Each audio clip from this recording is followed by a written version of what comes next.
What's up, everybody? Back in Colorado, hanging out in Colorado Springs outside the trailer, and today I want to talk a little bit about one of the more common problems that people can have in what we do, and that is feedback. What is feedback? Simply put, feedback is just a loop of a frequency or frequencies that are coming into an input, coming out of an output, and then out of the output they're going back into the input. So the biggest issue that I personally have is like during say you have a local mayor come in that wants to talk during the rodeo, or say that there is an award being given and somebody is uncomfortable speaking on a microphone, and so they start to hold it down here, possibly over here. Maybe they're talking and just like looking away from the microphone. People expect to still hear what's going on, and so they're looking at you saying, well, why can't I hear what's going on, even though the microphone is in a very weird place? So what do you have to do? You have to try to push it up as high as you can. So last time we talked about finding that gain of what it should be. You can adjust that gain up, you can push your fader up, but at a certain point you're going to run into a problem. So I just have my DM3 set up here. I've got my last scene pulled up from Dalhart, Texas, and just run directly out of the left-hand side to 10-inch speaker right here. So if I slowly turn up my fader right here, you can start to hear me coming out of the microphone, out of the speaker, and I'm just sitting right at -5 on this specific channel. I've got the main set to, let's go ahead and go put it -5 as well. Now, this is me holding the microphone correctly. If I hold it down here, I'm standing less than a foot away from the speaker. Can't hear it. So what do I have to do? First thing that I will typically do is play with that gain, like we talked about last time. Turn it up as much as I can in a reasonable sense. I'll usually go ahead and have my fader set up, about unity or so, and then push that up a little bit more. We're still not quite loud enough, so now I'm starting to hear myself, but as you can hear, some of that S is starting to be a little ringy. Let's say that I push it up a little more. Now we're starting to get a little bit more of a kind of tinny sound. Then you can hear that ring. So that feedback is frequency coming out of here is now being heard in here. That frequency then comes back out of here, it gets heard in here again, and so it's just a loop. It's a loop.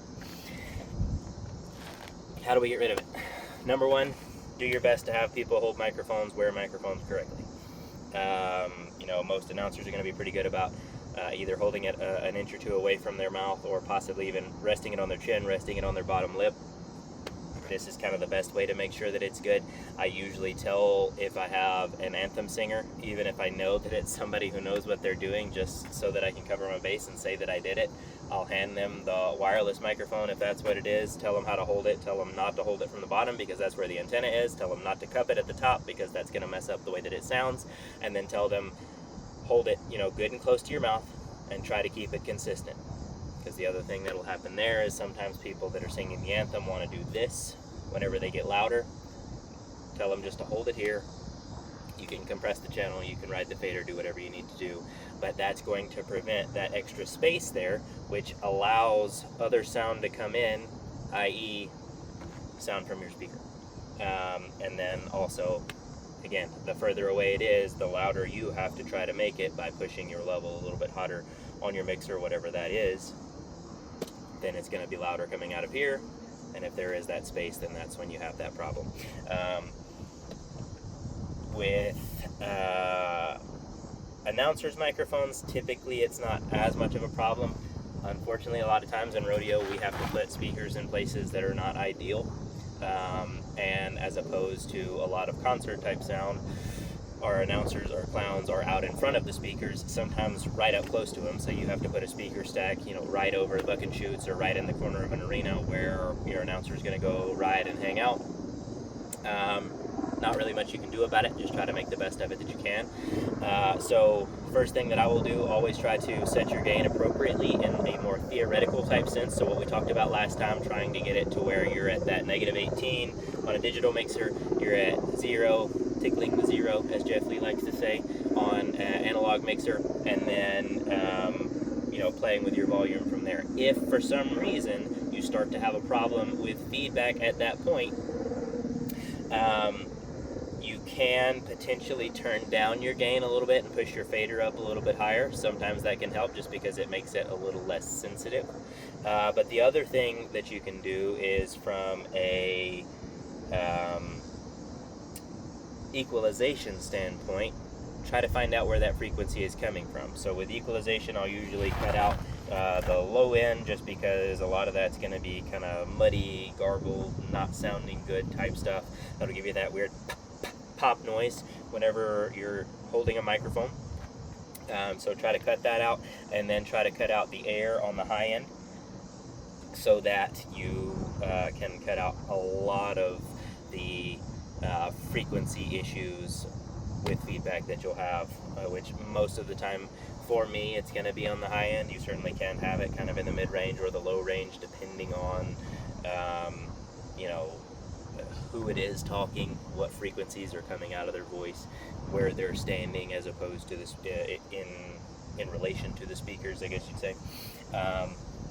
But a lot of times I will cut back a lot of that air on the high end, and then you can even go a little bit further if you know that you're having a specific problem. So right here, at about, what do we got, 7.1K, this is Kelly Kinney I was working with, so we were having just a little bit of kind of that S noise that was right in that range for him.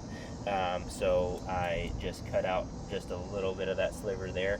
So the good thing about having a digital mixer is that you can kind of move that around. You can make it wider or skinnier if you want to, and then move that frequency up or down as necessary to try to cut out some of that problem. So it's really a very tricky thing, but the more you deal with it, the more you kind of get used to it, and it'll still sneak up on you.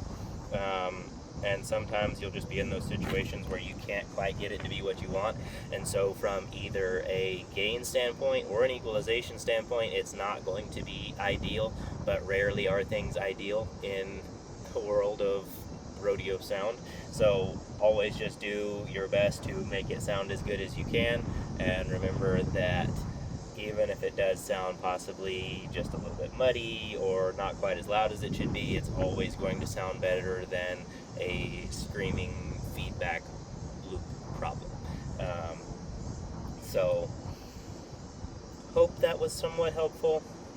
Unfortunately, not a very specific answer of do this, this, and this, and that's going to take care of it every single time. It's always a very complex system, and so start at the top, make sure that people are holding their microphones appropriately, do your best to make sure that gain is staged appropriately, and then work with equalization, and then again just kind of figure out there, do I need to possibly pull back my gain, push up my fader a little bit higher, do I need to cut out a little bit more of a specific frequency or several frequencies on my equalization.